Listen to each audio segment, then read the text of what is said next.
Hello everyone, welcome to focus to success academy.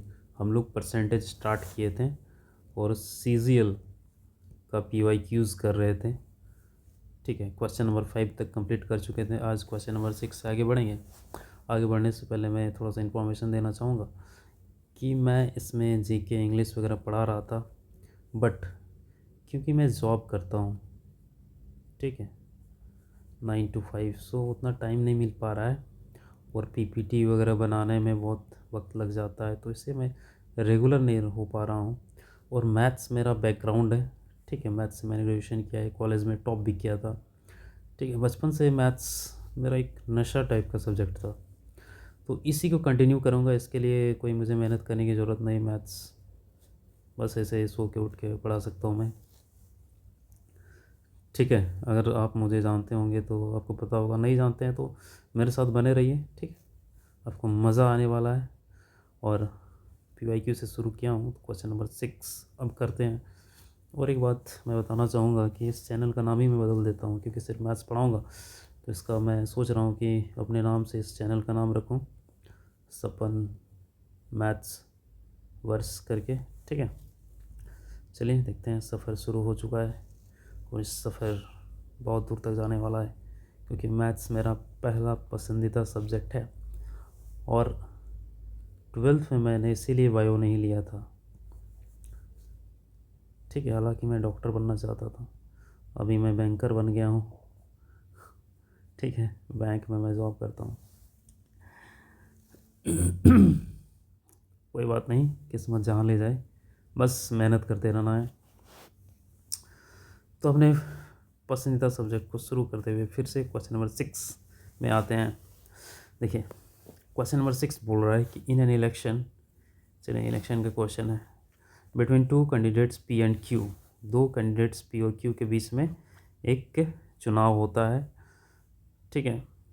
If the P got 78% of the total valid votes, P को कुल वैध मतों के 78% मत मिले, मतलब पी को कितना मिला, 78%, परसेंट मतलब 100 होता है, तो क्यू को कितना मिलेगा, 100 माइनस 78, दैट मीन्स 22% मिला, ठीक है। क्यू को कितना मिला, 22%। If the total number of votes of the electorate were 75,60,000, total number of votes दिया हुआ है, देखिए 75,60,000 दिया हुआ है। Then what was the number of valid votes that Q got, अच्छा क्यू को कितना मिला ये पूछ रहा है, ठीक, क्यू को कितना मिला है ये क्वेश्चन पूछ रहा है। If 10% of the voters didn't cast their votes and 15% of the votes polled were declared invalid, बहुत सिंपल क्वेश्चन है। देखिए 10% लोगों ने वोट ही नहीं दिया, ठीक है, मतदाताओं ने मत नहीं डाले, और 15% अवैध हो गए हैं। तो टोटल कितना है भाई, टोटल है 75,60,000। कितने लोगों ने वोट नहीं दिया, 10% ने, तो कितनों ने वोट दिया, 100 माइनस 10% ने वोट दिया, यानी 90/100, ठीक है। फिर 15% मत अवैध हो गए, मतलब वैध कितने हुए, 100 माइनस 15, दैट इज़ 85/100। अब इसमें से क्यू को कितना मिला, 22%, तो 22/100, बस सिंपल आपको इसको कैलकुलेशन करना है, ठीक है। अब देखिए ऊपर में 4 0 काट दीजिए, नीचे 4 0 कट गया, ये 1 0 कट गया, 5 2 ज़ा 10, 5 17 जा 2 11 जा। देखिए ऐसे केस में क्या करते हैं, पहले हम लोग यूनिट डिजिट देख लेते हैं क्या आता है, ठीक, यूनिट डिजिट से भी क्वेश्चन बन सकता है। 6 9 जा 54, 4 आया, 4 7 जा 28, 8 आया, 8 इंटू 1, मतलब यूनिट डिजिट 8 आएगा। तो क्वेश्चन नंबर सी आंसर, क्योंकि और कहीं यूनिट डिजिट नहीं है 8। अगर यहाँ भी 8 रहता तो हम लोग क्या करते हैं, देखिए ये फाइनली हम लोग को क्या मिला, 756 इंटू 9 इंटू 17 इंटू 11, फिर देखते हैं 17 से कौन कट रहा है। इतना मल्टीप्लाई करने का ज़रूरत नहीं है भाई मेरे दोस्त, इतना मल्टीप्लाई नहीं करना है, क्वेश्चन झट से बनाना है, टाइम निकल जाता है। फिर देखते हैं 17 से कौन कट रहा है, तो एक ही आंसर जो कटेगा 17 से, या फिर 2 कटेगा तो फिर चेक कर लेंगे 11 से कट रहा है कि नहीं। ठीक है, इस तरह से हम लोग शॉर्टकट में मतलब आंसर तक पहुंच सकते हैं। हालांकि ऑब्जेक्टिव है, आपको पूरा कैलकुलेशन करने की ज़रूरत नहीं है। तो इस तरह से हमने क्वेश्चन नंबर 6 बना लिया। तो चलिए अब आगे बढ़ते हैं, इसको मैं मिटा देता हूँ। क्वेश्चन नंबर 7 की ओर चलते हैं। क्वेश्चन नंबर 7 क्या बोल रहा है? Mridula starts a job with a sudden monthly salary and earns fixed increment every year. ठीक है, हर एक साल उसको इंक्रीमेंट मिल रहा है, निश्चित वेतन वृद्धि हो रही है हर एक साल। यदि उसका वेतन 6 वर्ष की सेवा के बाद 28,400 है और 15 वर्ष की सेवा के बाद 52,957 है। ठीक है, 6 वर्ष के बाद कितना है भाई? 28,400 और 15 वर्ष के बाद 52,997। ठीक, तो उसकी वार्षिक वेतन वृद्धि कितनी, हर साल कितना बढ़ा उसका वेतन। अब देखिए कितना का गैप है, 9 साल का गैप है ना। अब कितना का डिफरेंस है? बहुत सिंपल क्वेश्चन, बस घटाओ यार, घटाना आसान है। 97, 9 में 4 गया 5, 12 में 8 गया 4। ठीक है, यहाँ घट गया 4 में 2 गया 2। अब इसको 9 से डिवाइड कर दो, काटो इसको, 9 दूनी 18, 6 9 7 13 60, 2 9 3 27, 2 9 3 27। This is the correct answer. देखिए सी नंबर आंसर हो गया, कुछ नहीं था, सीजीएल में पूछा हुआ है, देखिए 24 में। चलिए आगे बढ़ते हैं नेक्स्ट क्वेश्चन की ओर। ठीक है, अगला क्वेश्चन है, ये भी सीजीएल का क्वेश्चन है। देखिए 2024 का 11 तारीख को पूछा गया है। Well, the salary of a worker is first increases by 25%, then it is decreased by 12%. The percentage change in his salary, पहले 25% की वृद्धि, फिर 12% की वृद्धि, सॉरी 12% की कमी। पहले बढ़ाया गया फिर घटाया गया, तो नेट उसका क्या हुआ, बढ़ा कि घटा। देखिए ये जो है ना सक्सेसिव मेथड से बनेगा। मैं थोड़ा सा बता देता हूँ यहाँ पे, बीच बीच में मैं कॉन्सेप्ट भी बताऊँगा सक्सेसिव मेथड क्या होता है। मान लीजिए कोई नंबर है या फिर कुछ भी इनकम वगैरह है, उसको पहले x% से बढ़ाया गया, फिर अगेन उसको y% से बढ़ाया गया, तो नेट जो इंक्रीमेंट होता है, नेट जो वृद्धि होता है, उसको हम लोग ऐसे लिखते हैं x + y + xy/100। ये होता है फॉर्मूला, ये हो गया नेट परसेंट इंक्रीमेंट। अब देखिए इसी का 4 फॉर्म आप इससे निकाल सकते हैं। कैसे? अगर मान लीजिए पहले घटाया गया, ठीक है, पहले x% घटाया गया, फिर बाद में y% बढ़ाया गया, तो बस साइन चेंज कर देना है इसमें। यहाँ +x है तो -x हो जाएगा, +y। अब देखिए प्लस इंटू माइनस क्या होगा, माइनस होगा, -xy/100%। Second case. Third case क्या हो सकता है? थर्ड केस ये हो सकता है कि अगर पहले x% घटाया गया, ठीक है, पहले x% घटाया गया, फिर y% भी घटाया गया लगातार, तो बस साइन चेंज कर देना है यहाँ पे, -x -y। अब देखिए मल्टीप्लाई होगा तो माइनस माइनस क्या हो जाएगा, माइनस इंटू माइनस प्लस हो जाएगा ना, तो यहाँ पे हो जाएगा प्लस xy/100। ठीक है, और एक केस बनता है, और एक केस ये बनता है कि अगर पहले बढ़ाया जाए बाद में घटाया जाए। ठीक है, पहले अगर बढ़ाया जाए, यानी पहले x% बढ़ाया गया फिर बाद में y% घटाया गया, तो ऐसे केस में क्या होगा, x - y फिर plus minus minus xy/100। Original इसका यही है। ठीक है, x + y + xy/100।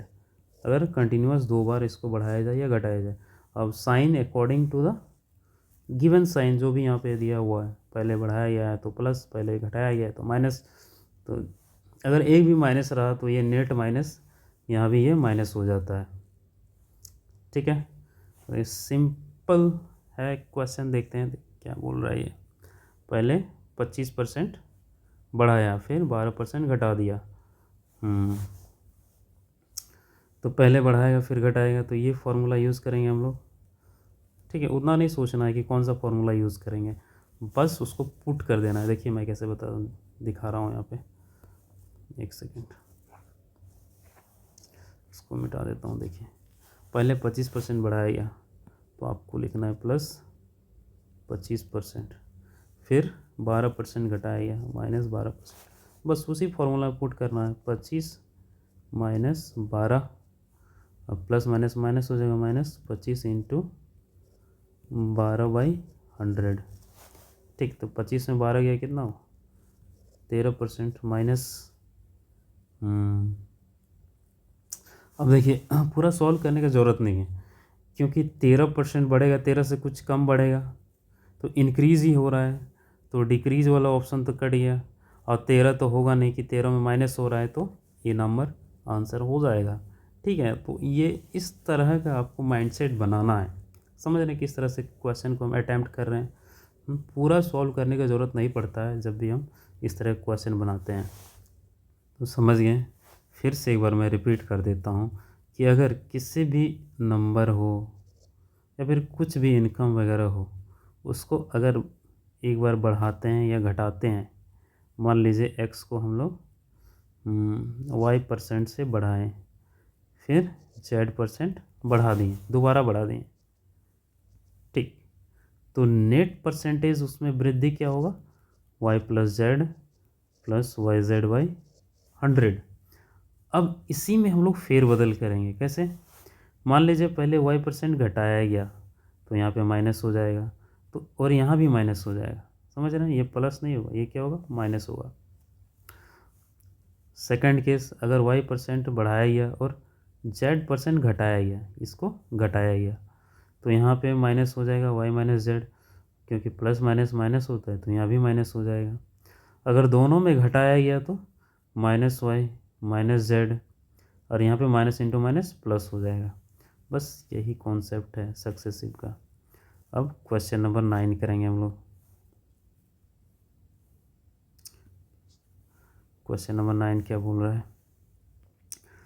A woman spends 2/3 of her income. If her income increases by 18% and expenditure increases by 24%, then the percentage increase in her saving will be। देखिए महिला अपनी आय का 2/3 by करती है। आय का 2/3, देखिए 2/3 बाई करती है, मतलब ये एक्सपेंडिचर है, ये क्या हो जाएगा, इनकम हो जाएगा। Income, expenditure, saving. इतना लिखने का ज़रूरत नहीं है, आपको खट खट ऐसे लिखना है, 3, 2, 1। 3 रुपया कमा रही है, 2 रुपया खर्चा कर रही है, तो बचा कितना रही है, 1 रुपया। ठीक है, फॉर कन्वीनियंस, ठीक है, सुविधा के लिए हम लोग इसको 100 00 बैठा देते हैं। 300 रुपया कमा रही है, 200 रुपया खर्चा कर रही है, 100 रुपया बचा रही है। अब बोला जा रहा है कि if her income is increase by 18%, आय में 18% की वृद्धि, मतलब 100 में 18 बढ़ गया तो 300 रुपया इनकम है, तो 3 से गुना कर देंगे, 54 रुपया बढ़ जाएगा। ठीक, तो टोटल इनकम कितना हो गया इसका, 354। और व्यय में 24% की वृद्धि, 24% यानी अगर 100 रुपया कमा रही है तो 24 रुपया खर्चा कर रही है। ठीक, लेकिन यहाँ पे 200 रुपया खर्चा कर, एक सेकंड, 24% वृद्धि किस में हुआ है, इसका व्यय में। मतलब अगर खर्चा 100 रुपया करती थी तो अभी 24 रुपया बढ़ गया, लेकिन खर्चा कितना कर रही है, 200 रुपया, तो इसमें कितना बढ़ेगा, 24 इंटू 2। 100 में 24 बढ़ा तो 200 में 48। सो सिंपल, मतलब अभी कितना हो गया, 248 खर्चा हो गया इसका। समझ गए। तो अब कितना बचाई, इससे इसको माइनस कर दीजिए, 354 में 248 घटा दीजिए तो कितना बढ़ेगा, 106। 100 में कितना बढ़ा, 6, तो डायरेक्ट आंसर हो जाएगा 6%। कितना इजी है, बात समझ गया ना। यही तो निकालने बोल रहा था कि उसकी बचत में, सेविंग में, ठीक है, कितना इंक्रीज़ हुआ परसेंटेज में, तो 6% हुआ। आया बात समझ में, ठीक है। फॉर कन्वीनियंस हमने इस पे डबल ज़ीरो लगा दिया हुआ था कि एक वोमेन जो है 2/3 अपने इनकम का खर्चा कर रही है, 2/3 यानी 3 कमा रही है तो 2 खर्चा कर रही है। तो उसको हम लोगों ने क्या किया, 3 को 300 मान लिया, 2 को 200 और 1 बचा रही थी तो 100 मान लिया, ठीक है। और फिर इसमें कितना वृद्धि हुआ था, 18%। तो 100 में 18% 18 होता है, तो 300 में कितना होगा, 3 गुना हो जाएगा 18 का, 54 जोड़ दिए। इसी तरह से 24% खर्चा बढ़ा उसका, तो 100 में 24 बढ़ा ना, तो 200 में इसका डबल, तो इधर भी डबल 48 जोड़ दिए, अब घटा दिए।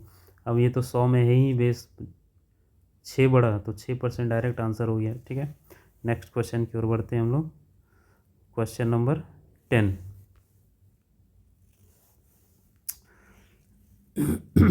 इसको मिटा देता हूँ मैं। अब देखिए क्वेश्चन नंबर 10, ये भी CGL का पूछा हुआ है 2024 का, एकदम लेटेस्ट क्वेश्चन लेकर आए हूँ, ठीक है। जो भी करंट जो ट्रेंड चल रहा है वही क्वेश्चंस आपको मिलेंगे। अब देखिए, every month a man consumes 20 kg of rice and 80 kg of wheat, ठीक है। एक आदमी प्रत्येक माह 20 किलोग्राम चावल और 8 किलोग्राम गेहूं का उपभोग करता है, ठीक है। चावल का मूल्य गेहूं के मूल्य का 20% है। एक आदमी है, ठीक है, वो चावल यानी राइस और व्हीट कंज्यूम कर रहा है, 20 kg राइस कंज्यूम कर रहा है और 8 kg गेहूँ कंज्यूम कर रहा है, ठीक है। बोले the price of the rice is 20% of the price of the wheat, मतलब गेहूँ का मूल्य का 20% है चावल का मूल्य। 20% मतलब कितना होता है, 20% मैंने पहले क्लास में बताया था आपको, 1/5 100 से डिवाइड कर देना है, तो 1/5। तो देखिए बोल रहा है कि चावल का मूल्य गेहूं के मूल्य का 20% है, तो गेहूं का अगर 5 है तो चावल का 1 है, यही बोला है ना। देखिए चावल का मूल्य गेहूं का 20% है, ठीक। तो उसका खर्चा कितना हो रहा है, 20 × 1 और 8 × 5, मतलब 20 + 40 ऐसे 60 रुपया हो रहा है। लेकिन यहाँ पे कितना दिया हुआ है, resulting in total of expenditure of ₹300, गेहूं को मिलाकर, परिणाम स्वरूप चावल और गेहूं को मिलाकर प्रति माह कुल 300 रुपये का व्यय हो रहा है, मतलब 60 का वैल्यू 300 दिया हुआ है। यदि गेहूं का मूल्य 20% वृद्धि हो जाती है तो 300 रुपये के समान व्यय को बनाए रखने के लिए चावल का उपभोग में कितने प्रतिशत की कमी की आवश्यकता है।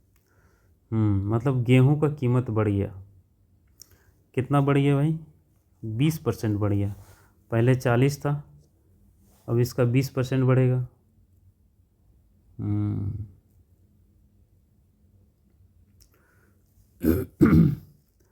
इसका रेट 5 था ना, यहाँ बढ़ाते हैं इसको, इसका 20% बढ़ गया।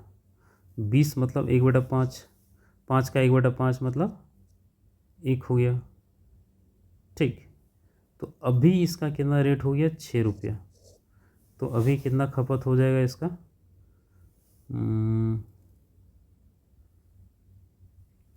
एक सेकंड, पहले इसको हम लोग कैलकुलेट कर लेते हैं। 60 का वैल्यू 300, मतलब 1 का वैल्यू कितना हो जाएगा, 5, ठीक। 1 का वैल्यू 5, तो यहाँ पे राइस का मूल्य कितना हो जाएगा, 100 रुपया, ठीक। और गेहूं का 200 रुपया। अब बोल रहा है कि इसका कितना बढ़ जाता है, 1/5 बढ़ जाता है। किसका? गेहूं का 1/5 करेंगे हम 200 का। 1/5 इसका कितना होगा? 1/5 हो जाएगा 200 का 40, यानी 40 रुपया इसका बढ़ जाएगा। पहले 200 रुपये का ख़रीदना पड़ता था, अब कितना खरीदना पड़ेगा? 240। लेकिन 300 रुपया ही खर्चा करना है, तो राइस में हम लोग कितना खर्चा कर पाएंगे? 60 रुपया। कितना? 60 रुपया। पहले 100 रुपया करते थे, अब 60 रुपया कर रहे हैं, तो कितना घटा? 40 घटा। अब परसेंटेज तो 100 में ही निकालते हैं, तो डायरेक्ट आंसर 40% हो जाएगा। अगर आप नहीं समझे तो मैं फिर से बताता हूँ। देखिए, क्वेश्चन पूछ रहा है कि राइस जो है 20 केजी खरीदता है और वीट 8 केजी, चावल 20 और गेहूँ 8 केजी, और जो राइस का प्राइस है, यानी चावल का गेहूं का मूल्य का 20% है। 20% मतलब 1/5, मतलब गेहूं अगर 5 रुपया है तो चावल 1 रुपया हो गया। ठीक, तो इस तरह से प्राइस कितना हुआ? 20 × 1 20 रुपया, और 8 × 5 40, मतलब टोटल 60 रुपया हो रहा है। लेकिन उसका खर्चा कितना हो रहा है? 300 रुपया। मतलब 60 का वैल्यू कितना है? 300, तो एक का वैल्यू 5 रुपया। तो चावल में कितना खर्चा हुआ? 20 × 5 100, और गेहूं में 40 × 5 200। फिर बोला कि गेहूं का 20% बढ़ गया, मतलब 1/5 बढ़ गया। 1/5 200 का कितना होता है? 40 होता है, मतलब 40 बढ़ जाएगा इसमें, तो 240 हो गया। क्योंकि 300 ही खर्चा करना है, तो 60 रुपया का ही हम लोग चावल खरीद पाएंगे। पहले 100 रुपये का खरीदते थे, तो कितना घट गया? 100 से 60, मतलब 40%। परसेंटेज तो 100 से ही निकालते हैं, 100 को ही बेस मानकर हम लोग परसेंटेज निकालते हैं, तो डायरेक्ट निकल गया 40%। ठीक है, चलिए अब नेक्स्ट क्वेश्चन की ओर। अब क्वेश्चन नंबर 11 देखिए। क्वेश्चन नंबर 11 ये भी सीजीएल का क्वेश्चन है 2024 का। ठीक है, 12 सितंबर को पूछा गया था। क्वेश्चन नंबर 11 बोल रहा है, सुरेश के खर्च और बचत का अनुपात 3:1 है। किसका? खर्च और बचत का, मतलब एक्सपेंडिचर और सेविंग का रेशियो दिया हुआ। तो इनकम भी निकाल लेंगे हम लोग। 3:1, तो इनकम हो जाएगा 400। ठीक है, खर्चा 3 रुपया कर रहा है, 1 रुपया बचा रहा है, तो टोटल कमा कितना रहा? दोनों को जोड़ देंगे ना, 4। मैंने 400 पहले ही लिख दिया, इस पर 0 0 बैठा दीजिए। ठीक है, 300 रुपया अगर खर्चा कर रहा है, 100 रुपया बचा रहा है, तो 400 रुपया कमा रहा है। His salary rises by 25%। उसका सैलरी कितना बढ़ गया? 25% बढ़ गया। समझ रहे बात? मतलब 1/4 बढ़ गया। किसका? 400 का 1/4, मतलब 1/4 गुना 400, 100 बढ़ गया, मतलब 400 से 500 हो गया, बढ़ गया। What percentage of his expenditure will increase if his saving grows by 10%? और सेविंग भी बोल रहा है कि 10% बढ़ गया। 100 में 10% बढ़ेगा, मतलब कितना होगा? 110 हो गया। अब खर्चा कितना करेगा? 500 में इसको घटा देंगे, 500 में 110 जाएगा, तो कितना होगा? 390। तो जो पूछा जा रहा है कि उसका खर्च किस अनुपात में बढ़ेगा, तो खर्च कितना बढ़ गया जी? 90 बढ़ गया। कितना में बढ़ा? 300 में बढ़ा। ठीक, तो परसेंटेज हम लोग निकाल देंगे, 100 से मल्टीप्लाई कर देंगे, तो 10 10 10 10 कट गया, 330, यानी 30% बढ़ गया। बहुत सिंपल। चलिए आगे बढ़ते हैं। अब आते हैं क्वेश्चन नंबर 12 में। देखिए, क्वेश्चन नंबर 12 ये भी सीजीएल का क्वेश्चन है, 13 तारीख का सितंबर 2024 का। बोल रहा है कि in an election between R and S, R और एस के बीच में इलेक्शन हो रहा है, R gets 110% of the votes of S. ठीक है, आर को एस मिले मतों के 110% मत मिले, मतलब एस को अगर 100 मिला तो इसको कितना मिला, 110 मिला। ठीक।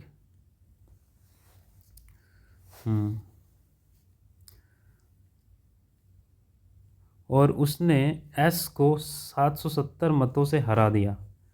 कितने मतों से, 770 मतों से एस को हरा दिया।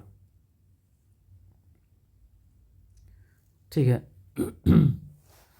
यदि कोई अवैध मत नहीं थे तो डाले गए मतों की कुल संख्या कितनी है। ठीक है, टोटल कितना वोट्स पड़ा, तो देखिए कितना का डिफरेंस है, 10, तो 10 का वैल्यू कितना दिया हुआ है, 770, तो एक का वैल्यू कितना हो जाएगा, 77, और टोटल वोट्स कितना पड़ा है, इसको ऐड कर देंगे, मतलब 100 प्लस 110 यानी 210 हो जाएगा वोट्स, और एक का वैल्यू कितना है, 77, तो इसको मल्टीप्लाई कर देंगे हम लोग। ठीक है, 21 सत्ते कितना होता है, 21 का टेबल याद है कि नहीं, याद कर लीजिए, नहीं है तो 21 सत्ते 147, हाथ में 14, फिर 147 और 14 कितना हो जाएगा, 161। ठीक है, और एक ज़ीरो, तो करेक्ट आंसर क्या हो जाएगा, देखिए कौन सा है, 16170।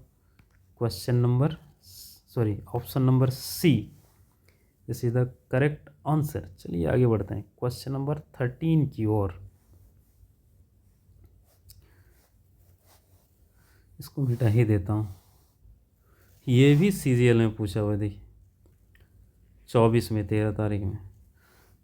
कल्याण स्पेंड्स 80% ऑफ हिज इनकम, 80% खर्च करता है, उसकी आय में 15% बढ़ जाती है, उसका व्यय 5% बढ़ जाता है, तो उसकी बचत में वृद्धि प्रतिशत क्या है। इसको आप बनाइए। ठीक है, इस तरह का क्वेश्चन तो मैं बता चुका हूँ, इसको आप ट्राई कीजिएगा। चलिए क्वेश्चन नंबर 14, ठीक है, ये भी सीजीएल का है, 17 तारीख को पूछा गया था 2024 में। बोला, in a company all employees are getting equal wages if the number of employees is increased by 20% and their wages per head are decreased by 18%, what is the percentage decrease in total wages। बोल रहा है कि देखिए एक company है, उसमें employees यानी कर्मचारियों की संख्या 20% बढ़ जाती है और प्रति व्यक्ति उनका वेतन 18% कम हो जाता है। अब यहाँ पे एक चीज़ समझिए, जो टोटल वेतन है, कुल वेतन, वो कैसे निकलेगा, वो निकलेगा आपका नंबर ऑफ एम्प्लॉयज़, मतलब कर्मचारियों की संख्या गुना प्रति व्यक्ति जो पर हेड आपका वेजेस है उसको गुना करेंगे, मतलब ये सक्सेसिव में निकलेगा। तो 20% बढ़ रहा है, फिर 18% घट रहा है, तो वही वाला फार्मूला हम लोग यूज़ करेंगे, x + y, XY / 100 according to the given situation. यहाँ पे 20% बढ़ रहा है और 18% घट रहा है ना, तो क्या हो जाएगा, 20 - 18 प्लस माइनस माइनस 20 × 18/100। अब 20 में 18 गया, 2 बचा माइनस, अब देखिए 360/100 यानी 3.6, दैट इज़ -1.6%। ये घटेगा, एक कमी, क्वेश्चन में ही बोल दिया है कमी, तो ये ऑप्शन नंबर सी हो जाएगा। ठीक है, चलिए नेक्स्ट क्वेश्चन की ओर। क्वेश्चन नंबर 15 देखिए, एक चुनाव में 2 उम्मीदवारों ने चुनाव लड़ा। ठीक है, 2 candidates contested in an election. 80% मतदाताओं ने अपने मत डाले, 80%, जिनमें से 5% अवैध पाए गए। विजयी उम्मीदवार 70% वैध मत मिले, वह 36,480 मतों से चुनाव जीत गया। मतदाताओं की कुल संख्या ज्ञात करें। 80% मत डाला गया, मतलब 80% लोगों ने वोट डाला, 5% अवैध हो गया और जो जीता उसको 70% वैध मत मिले, मतलब जो भी वैलिड है उसका 70% उसको मिला। और कितने मतों से जीता? 36,480 मतों से चुनाव जीता। देखिए, मैंने फर्स्ट क्लास में बताया था, फिर बता रहा हूँ, जब भी एक पार्टी 70% मत लाता है तो दूसरा पार्टी कितना लाएगा? 100 माइनस 70 यानी 30%। तो दोनों का गैप कितना हो गया? 40%। तो ये जो गैप निकालने का मेथड है, इसको डायरेक्ट निकालने का तरीका ये है कि इसको आप डबल कर दीजिए। 140 100 से कितना ज़्यादा है? 40 ज़्यादा है, तो 40% का गैप है। मतलब वैध मतों का 40% ये है, तो 100% कितना हो जाएगा? 36,480 100/40, इतने वैध मत हैं। 5% उसमें से इनवैलिड हुए थे, मतलब कितने वोट डाले गए थे? 100/95। ठीक है। और 80% लोगों ने वोट दिया था, मतलब वोटर लिस्ट में कितना नाम था? 100/80। ये डायरेक्ट हम इस तरह से कर सकते हैं। ठीक है, तो टोटल नंबर ऑफ वोटर्स निकल जाएगा। एक मेथड ये है। दूसरा मेथड ये है कि आप total number of voters x मान लीजिए। फिर देखिए, 80% लोगों ने वोट डाला, तो 80/100 हो जाएगा। इतने लोगों ने वोट डाला। 5% अवैध हो गया, मतलब वैध हो गया 95/100। ठीक। फिर 70% एक आदमी को मिला और जीता इतने से, मतलब 40% का वैल्यू दिया हुआ है, तो इसका 40% निकालेंगे तो आएगा कितना? 36,480। अब देखिए, सबको उधर ले जाएंगे ना, तो यही वैल्यू आपको मिलेगा। तो इसको डायरेक्ट करना सीखिए उल्टे तरफ से। ठीक, जैसे डिफरेंस कितना था? 36,480, ये कितना था? 40%, तो 100/40 हो गया टोटल वैलिड वोट्स। अब कितने वोट डाले गए थे?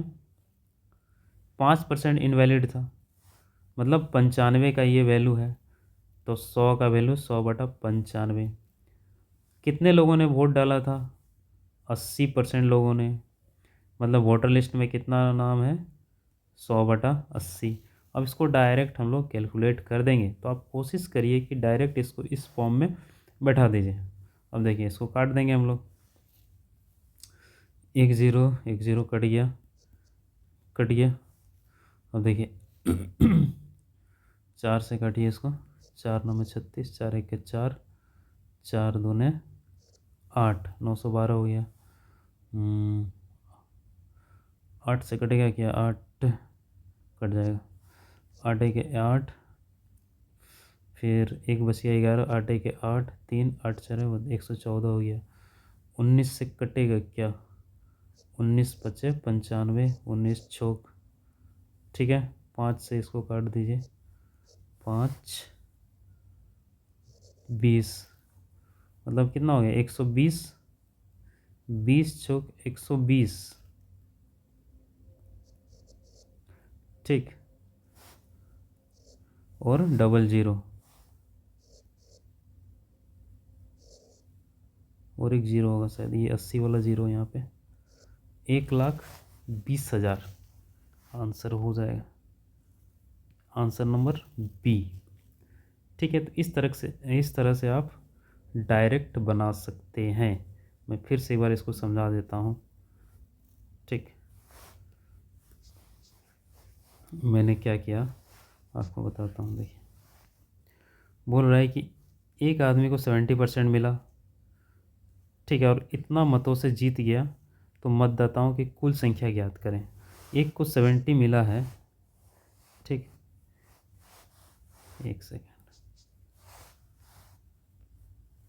एक को मिला है 70%, तो दूसरा को कितना मिलेगा? 30%। दोनों का डिफरेंस कितना हो गया? 40%।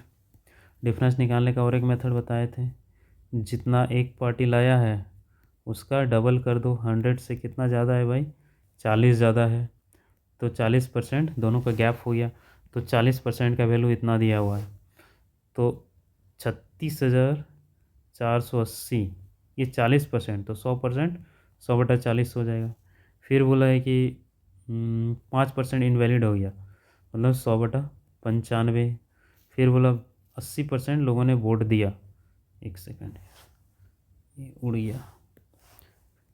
36,480 100/40, क्योंकि 40% का वैल्यू है तो टोटल वैल्यू 100/40 हो जाएगा। ये है 95% का वैल्यू, 5% इनवैलिड हो गया तो 100/95 हो गया। ये है आपका टोटल 80% का वैल्यू यहाँ से यहाँ तक। तो 100% का वैल्यू कितना हो जाएगा? 100/80। तो इस तरह से आप डायरेक्ट करने का कोशिश करिए। वीडियो लंबा हो रहा है इसलिए मैं आज यहीं तक रहने देता हूँ।